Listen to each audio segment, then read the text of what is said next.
اللہ کو پہچاننا کلیتاً فطرت پر مبنی ہے. انسان کی فطرت میں، اس کی روح میں اللہ کی معرفت، اللہ کی محبت موجود ہے. اس پر ظہور کے پردے پڑ گئے ہیں، تم ادھر متوجہ ہی نہیں ہوتے. تم نے کبھی اپنے قلب کی گہرائیوں میں اتر کر دیکھا ہی نہیں. تم تو باہر کی دنیا میں مگن ہو، مادی دنیا میں لگے ہوئے. کچھ تو بقول شاہ ولی اللہ وہ حیوانیت کی سطح پر آ جاتے ہیں بیچارے. صبح سے شام تک کی کمر توڑ دینے والی محنت کے بعد بھی ان کی بنیادی ضرورتیں زندگی کی پوری نہیں ہوتی. وہ کیا کسی سے لو لگائیں گے، کیا خدا کو یاد کریں گے. کاد الفقر ان یکون کفرا، یہ فقر اور احتیاج اور مفلسی تو انسان کو کفر تک پہنچا دیتا. حضور کی حدیث. تو تم ادھر متوجہ ہو، ہماری طرف متوجہ نہیں ہوتے. حضرت ابراہیم کا قول کیا تھا؟ انی وجہت وجہی للذی فطر السماوات والارض حنیفا وما انا من المشرکین.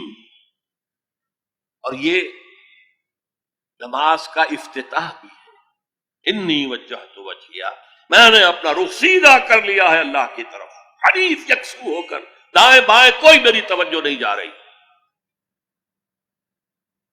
یہ ہے در حقیقت اس عبادت کا تقاضا، جو کہ شکر کا لازمی نتیجہ. اب اس کا سنتھیسس دیکھیے.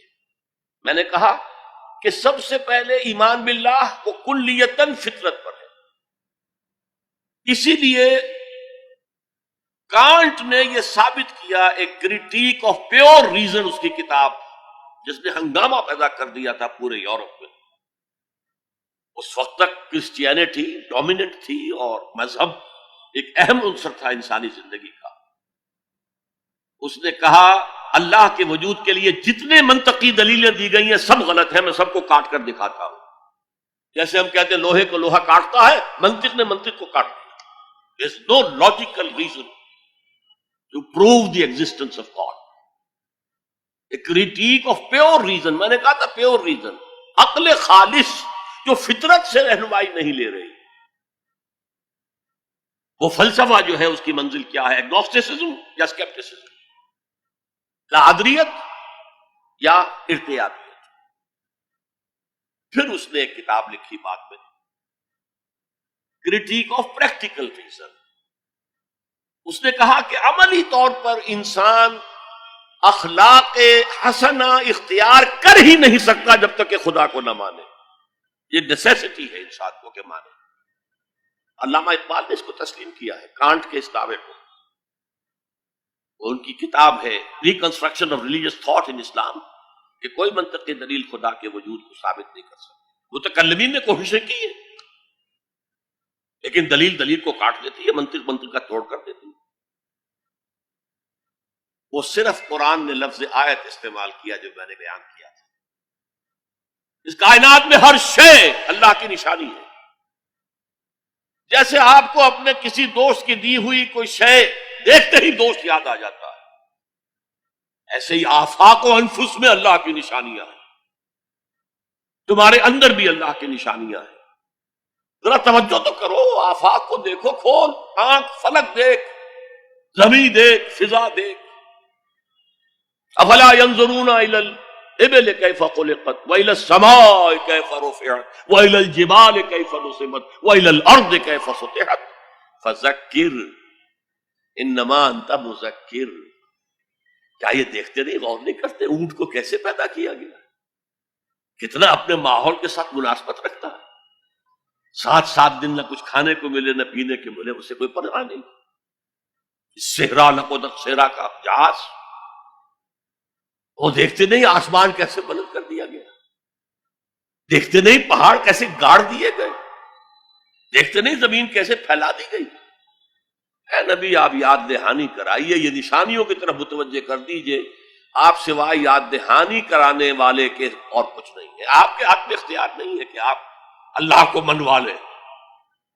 یہ تو تمہارے اندر سے فطرت سے ابھر کر گواہی آئے.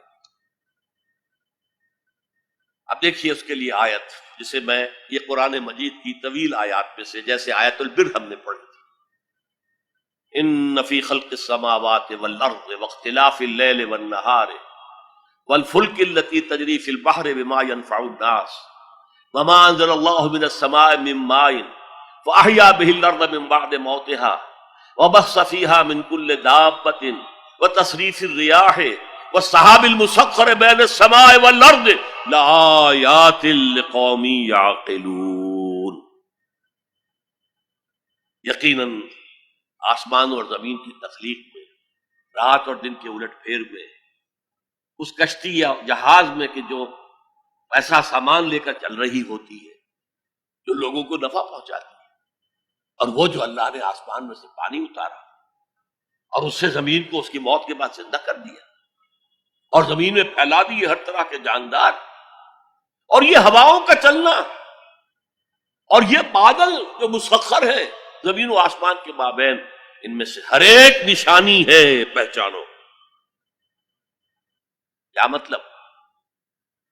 تم نے کسی مصور کی تصویر دیکھی، تعریف تصویر کی کرتے ہو یا مصور کی کرتے ہو؟ مصور کا کمال ہے، تصویر میں کیا ہے؟ ہاں وہ اپنے منہ سے بول رہی ہے، اپنی زبان حال سے اپنے بنانے اپنے مصور کی تعریف کر رہی ہے۔ جو کائنات کا ذرہ ذرہ اللہ تعالیٰ کی نشانیوں پر ہے۔ شیخ سعدی نے کہا، بڑا پیارا شعر ہے، برگ درختان سبز در نظر ہوشیار، ہر ورق دفترست از معرفت کردگار۔ یہ جو سبز درختوں کے پتے ہیں، ایک نگاہ ہوشیار جو کہ ان کی حقیقت کو پہچان سکے، اس کے نزدیک ہر پتا معرفت کردگار کا ایک بہت بڑا دفتر ہے۔ اور آج ہمیں معلوم ہے ہر پتا ایک فیکٹری ہے، فوٹو سنتھسس کا عمل اس میں ہو رہا ہے، سورج کی انرجی کو جذب کیا جا رہا ہے۔ برگ درختان سبز در نظر ہوشیار، ہر ورق دفترست از معرفت کردگار۔ وہ جو آیت میں نے آپ کو سنائی اسے میں نے نام دیا ہے آیت الآیات۔ اتنی آفاقی آیات کسی اور آیت میں جمع نہیں کی گئی جتنا بڑا گلدستہ ہے۔